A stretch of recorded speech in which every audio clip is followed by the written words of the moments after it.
राम कथा रस के पिपासु महानुभाव भक्तिमती देवियों, आइए भगवान श्री राम के वनगमन में हम सब भी मनुष्य शरीर के साथ, मनुष्य शरीर को लेकर के उनकी इस यात्रा में सम्मिलित हो। महारानी कैकेयी का यह विश्वास था कि राज्य छिन जाने से राघवेंद्र को महान कष्ट होगा। भारत के राज्याभिषेक का समाचार सुन करके उन्हें प्रसन्नता नहीं होगी, पर भगवान श्री राम का जो आनंद था वो तो चौगुना हो गया। गोस्वामी जी यही वाक्य लिखते हैं, मन प्रसन्न चित्त चौगुन चाऊ। और भगवान श्री राघवेंद्र ने माँ के समक्ष व्याख्या भी इस रूप में की कि माँ, इस वनगमन में तो मैं जिधर दृष्टि डालता हूँ केवल लाभ ही लाभ दिखाई देता है, हानि का तो कोई रंच मात्र लेश भी नहीं। साधारणतया संसार में जब भी कोई घटना घटित होती है तो कुछ लोगों को लाभ होता है और कुछ लोगों को हानि होती है, पर भगवान श्री राघवेंद्र ने कहा कि नहीं नहीं, विश्व के इतिहास में पहली ये घटना ऐसी है कि जिस घटना में लाभ ही लाभ है और हानि नहीं। और इतना ही नहीं, जब भगवान श्री राम कौशल्याम्बा से विदा लेने के लिए जाते हैं तो कौशल्याम्बा से भगवान श्री राघवेंद्र ने कैकेयी अम्बा से जिस पद्धति से बात कही थी उससे भिन्न रूप में कही। कैकेयी अम्बा से तो उन्होंने ये कहा कि मुनिगण मिलन विशेष बन का। भगवान श्री राघवेंद्र ने कहा कि राज्य के स्थान पर वन में मुनियों का साक्षात्कार, इससे बढ़कर के बड़ा लाभ क्या हो सकता है। महर्षि वाल्मीकि के समक्ष तो भगवान श्री राम ने एक अनोखा सूत्र दिया जिसका संबंध कल की कथा से, और ये है कि कर्म सिद्धांत के अनुकूल व्यक्ति को अपने ही कर्म का परिणाम भोगना पड़ता है। पर एक बड़े महत्व का प्रश्न ये है कि कर्म का जो परिणाम हमें प्राप्त होगा वो घटना के रूप में होगा कि सुख दुख के रूप में होगा। तो इसका उत्तर यही है कि कर्म का परिणाम तो वस्तुतः घटना के रूप में ही होगा, पर उस घटना में सुख और दुख की अनुभूति जो है ये आपके स्वभाव की बात है। ये कर्म सिद्धांत इसके लिए आपको बाध्य नहीं कर सकता, यही एक सूक्ष्म बात। तो इसका अभिप्राय यह है कि कर्म सिद्धांत, ये श्री लक्ष्मण जी ने इसी की ओर संकेत किया था का जब शिंशुपा वृक्ष के नीचे का भगवान श्री राम कुश की सैया पर सोए हुए थे, तो उस दशा में श्री राम को देख करके निषाद राज के आंखों में आंसू आ गया और वे अयोध्या के महल की कल्पना करने लगे। अयोध्या के महल में जो सुकोमल शैया पर सोते रहे होंगे, आज वलकल वस्त्र धारण किए हुए कुश की शैया पर सोए हुए हैं। ओह, एक कैकेयी कितनी अधिक मंदमती है, कितनी कुटिल है कि जिसने श्री राम को सुख के अवसर पर दुख दे दिया।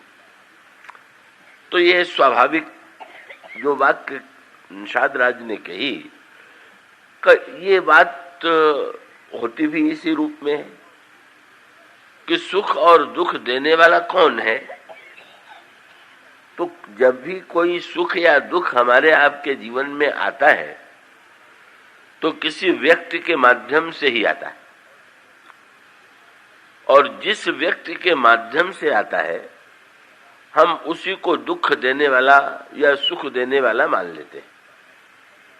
और तब स्वाभाविक परिणाम होता है कि जब हम ये समझते हैं कि इस व्यक्ति ने मुझे सुख दिया तो उसके प्रति हमारे मन में राग की वृत्ति उत्पन्न होती, और जब हमें ये लगता है कि इस व्यक्ति ने हमें दुख दिया तो उसके प्रति हमारे मन में द्वेष उत्पन्न होता है। और ये जो परंपरा है वो क्रमशः आगे की ओर बढ़ती जाती है। इसका अभिप्राय कि पहले किसी व्यक्ति से सुख और दुख मिला, सुख और दुख मिलने से राग और द्वेष हुआ, और राग द्वेष होने के पश्चात फिर और आगे बात बढ़ेगी। जिससे राग होगा हम उसके विषय में ये सोच करके निरंतर व्याकुल और चिंतित होंगे कि इस व्यक्ति ने हमें सुख दिया है तो हमें बदले में इसे देना है और हम क्या दें। और जब हमें ये लगता है कि इस व्यक्ति ने दुख दिया है तो द्वेष होता है, और द्वेष से ही बात समाप्त नहीं होती। पहले घटना हुई, घटना से दुख हुआ, दुख से द्वेष हुआ, और द्वेष से बदला लेने की प्रवृत्ति जागृत हुई, और बदला लेने की प्रवृत्ति जो है वो क्रमशः दोनों में ही जागृत होगी।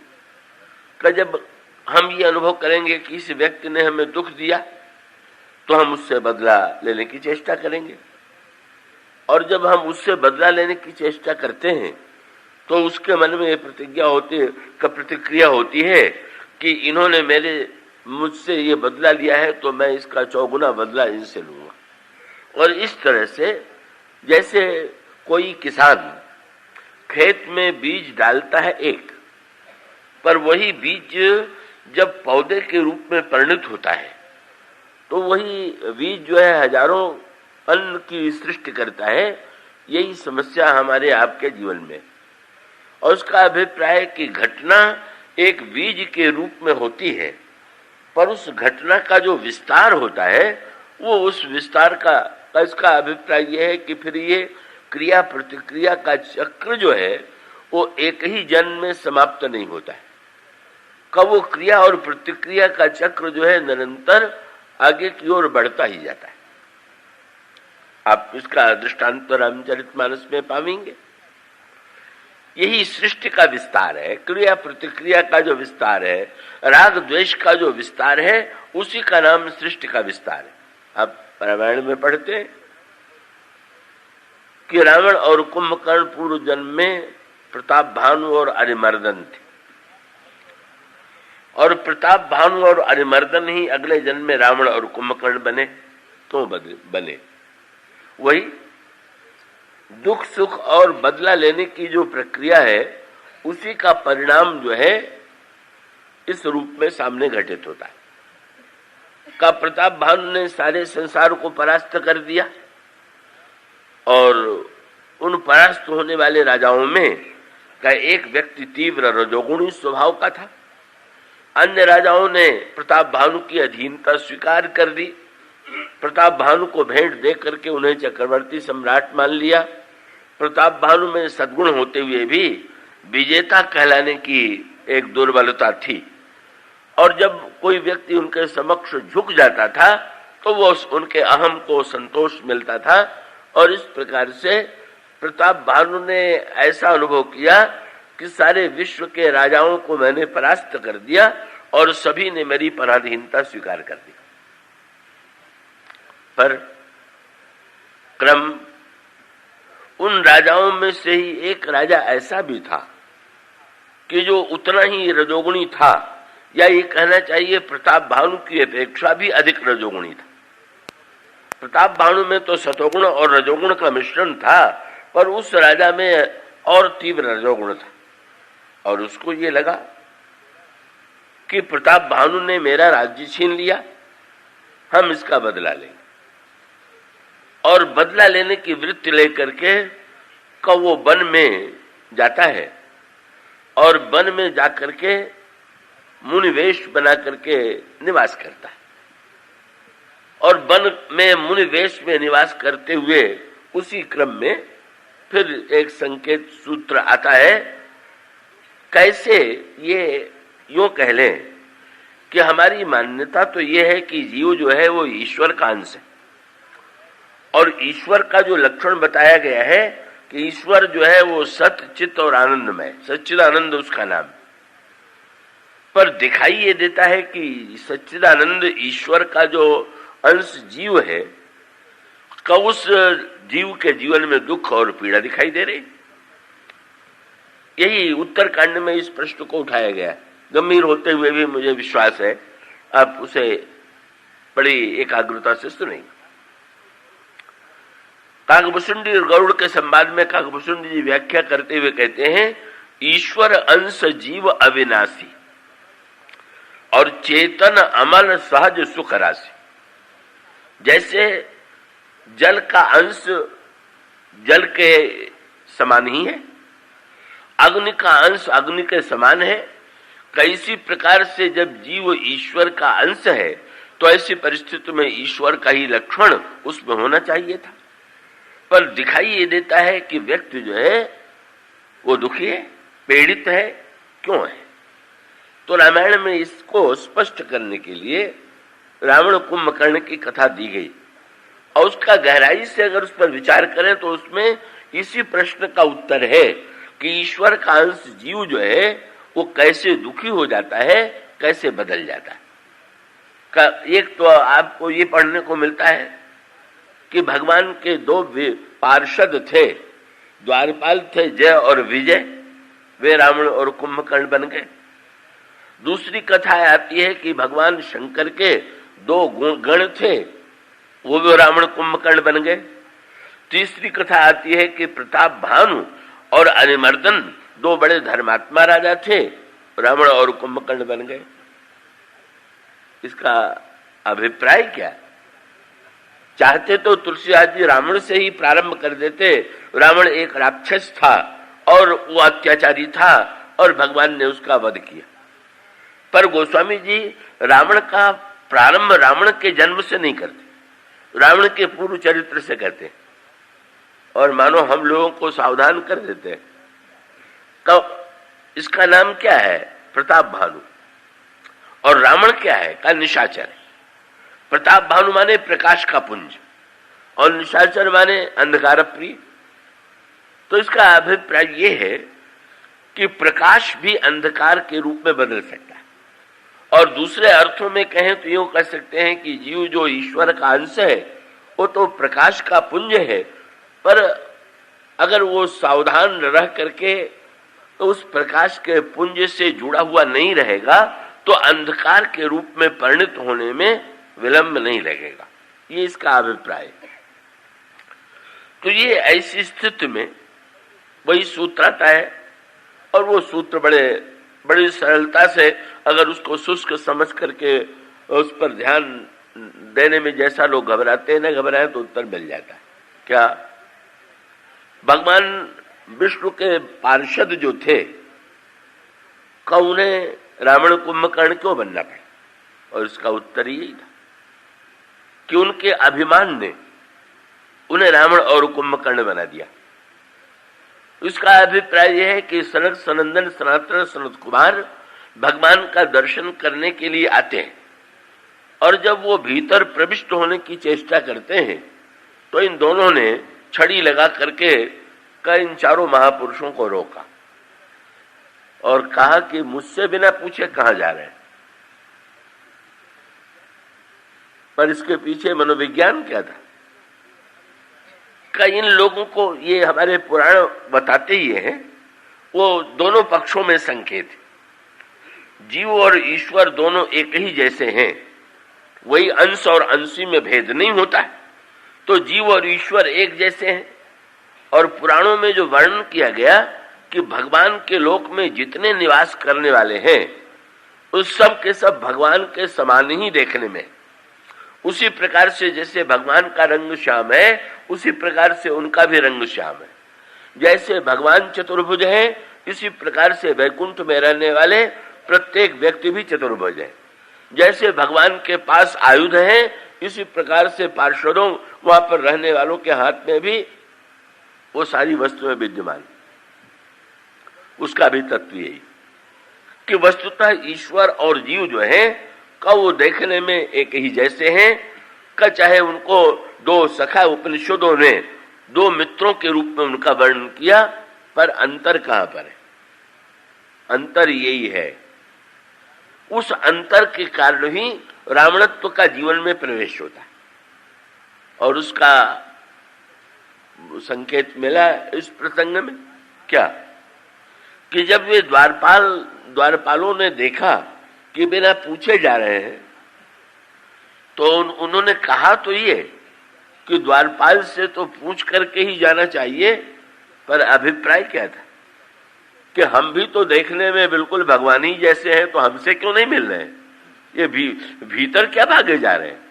मानो अपने अहम को इतना उन्होंने बड़ा मान लिया कि ईश्वर से होड़ लेने की वृत्ति भी आई, और उनकी मनोवृत्ति का संकेत मिलता है। कब भगवान कभी अपनी भुजाओं को देख रहे थे तो इन्होंने अपनी बुद्धि से अर्थ ले लिया क्या कि शायद सोच रहे हैं कि कोई लड़ने वाला मिले। व्यक्ति तो अपनी बुद्धि से ही अर्थ लेता है। भगवान तो अपनी भुजाओं को देख रहे थे, बहुत दिनों से किसी भक्त का उद्धार करने का कार्य भुजाओं के द्वारा संपन्न नहीं हुआ, पर इन दोनों ने भगवान को अपनी भुजाओं की ओर देखते देखा तो सोचने लगे कभी हम लोगों से भिड़ेंगे तो देखेंगे। तो रावण कुंभकर्ण बनने का अर्थ यही था। भगवान ने कहा अच्छा भाई, अब देखने का ही मन है तो चलो एक बार ये भी सही। तो ये इसका अभिप्राय है कि जब एक अहंकार व्यक्ति के जीवन में जब बैठ जाएगा तो अहंकार की पराकाष्ठा यहां तक इनमें आ गई कि भगवान से लड़ने की वृत्ति आई।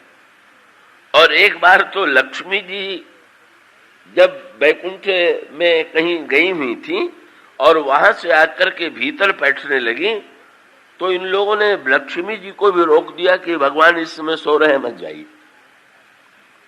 ये मनोवृत्ति है। इसका अभिप्राय ये है कि भाई द्वारपाल का कार्य यही है कि वो डाकू चोर या बुरे व्यक्तियों को न बैठने दे, पर द्वारपाल जब इतना सावधान हो जाए कि घर के स्वामी और स्वामिनी को ही भीतर न बैठने दे, क्या बड़ी अनोखी बात है। घर का स्वामी भीतर हो और स्वामिनी कहीं से बाहर आवे और वो कह दे कि नहीं नहीं, रात्रि के समय मैं नहीं बैठने दूंगा, तो ये तो दुष्टता और अपने अधिकार के दुरुपयोग की पराकाष्ठा है। और अभिमान और अधिकार के दुरुपयोग से रावणत्व की सृष्टि होती है, एक संकेत किया गया। जब जय और भगवान शंकर के पार्षद रावण कुंभकर्ण बने, तो उसका कारण क्या है? बोले पर दोष दर्शन के कारण अभिमान से भी व्यक्ति रावण बन जाता है। और पर दोष दर्शन यदि बहुत आ जाए, जैसा कि शंकर जी के गणों में आ गए, नारद जी के अंतःकरण में दोष आ गए, नारद जी के अंतःकरण में वासना का उदय हुआ, काम वृत्ति आई और उन्होंने भगवान से सुंदरता देने की प्रार्थना की और भगवान ने उन्हें सुंदर बनाने के स्थान पर बंदर बना दिया। अब ये जो बंदर बना देना है, ये भगवान की कृपा है कि नहीं? बस यही अंतर है कि ये दोनों रुद्रगण जो हैं बड़ा आनंद ले रहे हैं कि नारद की क्या आकृति हो गई, नारद की कैसी भगवान ने आकृति दे दिया। और शंकर जब नारद विश्व मोहिनी की सभा में बैठे तो विश्व मोहिनी की सभा में दोनों नारद जी के आसपास बैठ गए और वहां से हंसी उड़ाने लगे। तो इसका अभिप्राय है कि अगर आपकी आंखें बड़ी पैनी हैं और दूसरे का दोष देखने के बाद दूसरे की हंसी उड़ाने की प्रवृत्ति हो, और उसका अभिप्राय क्या कि अंत में इनको राक्षस बनना पड़ा। नारद बंदर बने और कुछ घंटों के लिए बंदर बने, पर ये जो राक्षस बने न जाने कितने हजार वर्षों के लिए बने। और उसका अभिप्राय क्या कि वे नारद के बंदरत्व को तो देख रहे थे पर अपने राक्षसत्व को नहीं देख रहे थे। और यही अधिकांश व्यक्तियों में पाया जाता है। ये केवल कथाएं ही नहीं, हमारे आपके जीवन का सत्य है। बंदर जो है वो काम का प्रतीक है और राक्षसत्व जो है वो परोत्पीड़न की प्रवृत्ति है, हिंसा की प्रवृत्ति है। तो भाई काम की प्रवृत्ति की अपेक्षा भी दूसरे को कष्ट देने की प्रवृत्ति और भी घातक। और इसका अभिप्राय यह है जो दूसरे के दोष देख करके उसमें आनंद ले, दो दूसरे के दोष पर हंसे। इसीलिए कबीरदास जी का दो आपने पढ़ा होगा, बोले सावधान हो जाइए।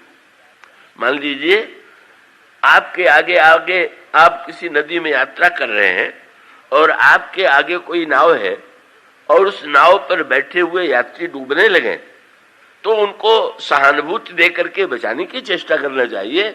अगर दूसरे नाव पर बैठे हुए व्यक्ति ताली बजा करके हंसने लगे, ये अब डूबे बस अगर ये सोचने लगे तो कबीर ने सावधान कर दिया कि अगर दूसरों को डूबते देखिए तो प्रसन्न मत होइए। क्यों? कबीरा गर्व न कीजिए, रंकन हंसिए कोय। क्यों? अजहू नाव समुद्र में ना जाने का होए। अभी तुम्हारी नौका जो है वो भी तो, तुम भी तो समुद्र में ही नौका पर बैठे हुए हो। क्या आवश्यक है कि दूसरी नौका के व्यक्ति डूब गए और तुम नहीं डूबोगे? इसी प्रकार से दूसरों का दोष देखते हुए इस बात पर ध्यान रहे कि हम जो दूसरों के जिस दोष की आलोचना कर रहे हैं, कहीं वो दोष जो है हमें 100 गुने अधिक रूप में हमारे जीवन में भी तो नहीं आ जाएगा।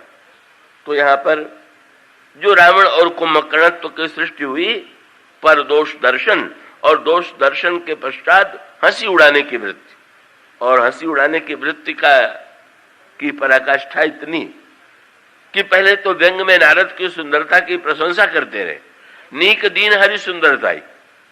और जब भगवान आए और विश्व मोहिनी ने उनके गले में जयमाल डाल दिया और भगवान विश्व मोहिनी को देख के चले गए, लेकर के चले गए, तो दोनों गणों ने नारद जी से कहा, निज मुख मुकर बेलो को जाए। अरे ये बात अगर कहना ही था तो पहले कह देते। अगर पहले कह देते कि महाराज अपना मुख दर्पण में देख लीजिए, और नारद जी दर्पण में अपना मुख देख करके सावधान हो जाते, तो ये मित्र का लक्षण है। इसका अभिप्राय किसी का दोष देख करके उसको हम अगर बचाने की दृष्टि से दोष से सावधान करें तो हमारा सद्भाव है। पर हम उस व्यक्ति का पतन होने दें, उसको कष्ट उठाने दें और उसके पश्चात हम आनंद लेकर के फिर व्यंग की भाषा में कहें कि तुम अपना मुंह दर्पण में देखो, तो यह वृत्ति जो है राक्षसत्व की वृत्ति है। सारी कथाओं का तात्पर्य यह है कि हम प्रकाश के अंश होते हुए भी कभी अहंकार के कारण, कभी पर दोष दर्शन के कारण, कभी दूसरों का उपहास के कारण रावण बन जाया करते हैं, कुंभकर्ण बन जाया करते हैं। और प्रताप भानु और के संबंध में क्रिया प्रतिक्रिया माने ये क्रिया प्रतिक्रिया का चक्र आप यही देखेंगे। पहले जिस राजा का राज्य छीना उसको लगा प्रताप भानु ने मेरा राज्य छीन लिया, हम बदला लेंगे। बदला लेने के लिए कपट मुनि बन गया, कपट मुनि बनने के पश्चात प्रताप भानु से बदला लिया, और बदला लेने में फिर प्रतिक्रिया का चक्र कैसे आगे बढ़ा। अभी आगे चल करके प्रताप भानु जो था वो ब्राह्मणों का भी बड़ा भक्त था, यज्ञ करने की भी उसकी परंपरा थी, ऋषि मुनियों के प्रति भी उसके मन में बड़ी सम्मान की वृत्ति थी। ये प्रताप भानु के चरित्र में दिखाई देता है। और यही प्रताप भानु जब रावण हुआ तो यज्ञ नष्ट करता था, मुनियों को खा जाता था, और ब्राह्मणों के प्रति तो उसके मन में विद्वेष की पराकाष्ठा थी। क्यों हुई है? वही क्रिया प्रतिक्रिया का चक्र। क्या कि अगर एक कपट मुनि ने ठगा तो प्रतिक्रिया क्या हुई? यही प्रतिक्रिया हम लोगों के जीवन में होती है। रावण भी जब अगले जन्म में ठगने के लिए चला तो कपट मुनि की बन करके चला, और उसका अभिप्राय कि वाह, दूसरे मुझे अगर कपट मुनि बनकर ठगेंगे तो हम भी कपट मुनि बन करके उनसे बदला लेंगे। वो ठीक वही वृत्ति। ब्राह्मणों ऋषियों का विरोधी क्यों हो गया? बोले कपट मुनि को तो मैंने मुनि मान करके सम्मान दिया था, एक मुनि ने मुझे संकट में डाल दिया, इसलिए का उसे कपट मुनि ने शिक्षा दे दिया, सारे ब्राह्मणों को भोजन के लिए बुलाओ। बेचारे ने, प्रताप बहादुर ने कपट मुनि के ऊपर विश्वास करके सबको निमंत्रण दे दिया, और काल के हेतु राक्षस ने का उस भोजन में ब्राह्मण मांस सम्मिलित करके उसको अन्न का रूप दे दिया और वो परोस दिया गया। और जब भोजन करने के लिए ब्राह्मण चले तो आकाशवाणी हुई, भयउ रसोई भूसुर मासु, सब द्विज उठे मान विश्वासु। का ब्राह्मणों, इसमें तुम्हारे भोजन में ब्राह्मण का मान सम्मिलित है। ब्राह्मण उठे, पर वही क्रिया प्रतिक्रिया क्या? उन्होंने ये नहीं पूछा ब्राह्मणों ने प्रताप भानु से कि तुमने ऐसा क्यों किया। बस आकाशवाणी की बात को अगर ब्राह्मणों ने मान लिया होता तो क्रिया प्रतिक्रिया का चक्र रुक जाता। का आकाशवाणी में यही कहा गया था कि इस भोजन में ब्राह्मण का मांस सम्मिलित हुआ है और विप्र वृंद उठी उठ गृह जाओ, आप लोग भोजन छोड़ करके अपने घरों को लौट जाइए। अगर ऐसा करते तो रावण का जन्म न होता, पर आधी बात तो उन्होंने मान लिया आकाशवाणी की कि भोजन में ब्राह्मण का मांस है, पर आकाशवाणी में जो ये कहा गया था कि अपने अपने घर लौट जाइए, नहीं, हम बदला लेंगे। बस ये बदला लेंगे की बात जो है, बदला क्या लेंगे कह दिया। बोले विप्र सकोप तब नहीं कछु कीन विचार, होई निशाचर जाय निशाचर हो तुम मूढ़ सहित परिवार। तो प्रताप बानु राक्षस बनने के बाद ब्राह्मणों को क्यों खाता था? बोले इन ब्राह्मणों को मैंने बहुत खिलाया और उसका परिणाम ये भोगना पड़ा, अब इनको खिलाऊंगा नहीं, मैं इनको खाऊंगा। यही क्रम है सृष्टि में, यही क्रम चलता है। का जिस समय ब्राह्मणों ने श्राप दिया तो उस समय प्रताप भानु से कहा कि अरे मूर्ख, तूने विचार नहीं किया। तो देखिए आकाशवाणी में भगवान ने ब्राह्मणों को चेतावनी दिया, क्या? बोले एक ने विचार नहीं किया तो दूसरा भी उसके बदले में विचार न करे तो ये तो अनर्थ की पराकाष्ठा है। एक व्यक्ति ने विचार न किया हो तो कम से कम सामने वाले को तो विचार करना चाहिए। इसलिए आकाशवाणी में भगवान ने तुरंत कहा, विप्रभु शाप विचार न दीना।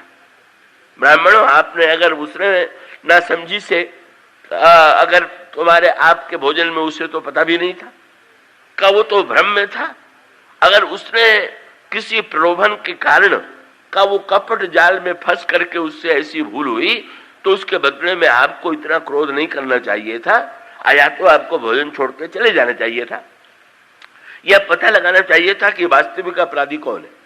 तो आपने अपने अपराधी होते हुए भी प्रताप भानु को यदि राक्षस बना दिया तो राक्षस बना देने के बाद वो किसको खाएगा? आपको ही तो खाएगा। ये दूसरों को बुरा बनाने में अगर समाज में भी व्यक्ति सावधान रहे कि अगर हम दूसरों को बुरा बनावेंगे, ऐसी स्थिति उत्पन्न करेंगे कि अच्छा व्यक्ति भी बुरा हो जाए, तो बुरा व्यक्ति बुरा होकर के, अच्छा व्यक्ति बुरा होकर के और भी भीषण बुरा बनता है।